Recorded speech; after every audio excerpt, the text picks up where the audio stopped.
மாண்புமிகு இந்திய பிரதமர் அவர்கள் இலங்கை சென்றிருந்தார். அப்போது மீனவர் விடுதலை மற்றும் கச்சத்தீவு குறித்து பெரிய அளவிலான முன்னெடுப்புகள் எடுக்கப்பட்டதாக தெரியவில்லை.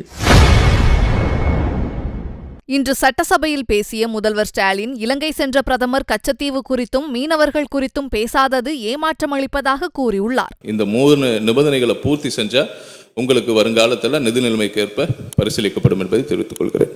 வினாக்கள் விடைகள் நேரம் முடிவுற்றது. பேரவை விதி 110 கீழ் அறிக்கை அளிக்க வேண்டும் என்று மாண்புமிகு முதலமைச்சர் அவர்கள் அனுமதி கோரியுள்ளார்கள். அனுமதி அளிக்கப்படுகிறது. மாண்புமிகு முதலமைச்சர் அவர்கள். மாண்புமிகு பேரவைத் தலைவர் அவர்களே, தமிழ்நாட்டு மீனவர் நலன் குறித்து விதி எண் 110 கீழ் இந்த அறிக்கையை தங்கள் அனுமதியோடு நான் அறிவிக்கிறேன்.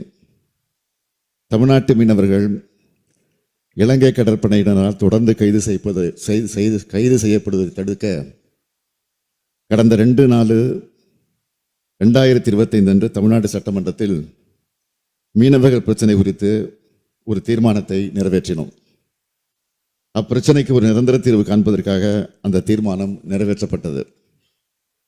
கச்சத்தீவை மீட்க வேண்டும் என்றும் இலங்கை சிறையில் வாடும் நம் மீனவர்கள் நம் அனைவரையும் விடுதலை செய்ய வேண்டும் என்றும் இலங்கை கடற்படை கைப்பற்றியுள்ள படகுகளை திருப்பி தர வேண்டும் என்றும் அதில் வலியுறுத்தியிருந்தோம்.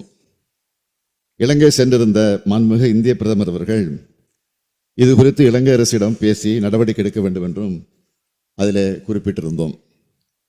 அந்த தீர்மானத்தை மாண்புமிகு இந்திய பிரதமர் அவர்களுக்கு உடனடியாக அனுப்பியும் வைத்திருந்தோம். இந்த நிலையில் மாண்புமிகு இந்திய பிரதமர் அவர்கள் இலங்கை சென்றிருந்தார்.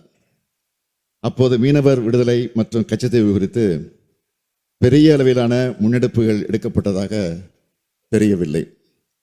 மேலும் சிறையில் வாடும் 97 மீனவர்களும் சிறைபிடிக்கப்பட்டுள்ள படகுகளும் மீட்கப்பட்டு தாயகம் திரும்புவார்கள் என்ற எதிர்பார்ப்பு நிறைவேறாதது நமக்கெல்லாம் மிகுந்த வருத்தத்தையும் ஏமாற்றத்தையும் அளிக்கிறது.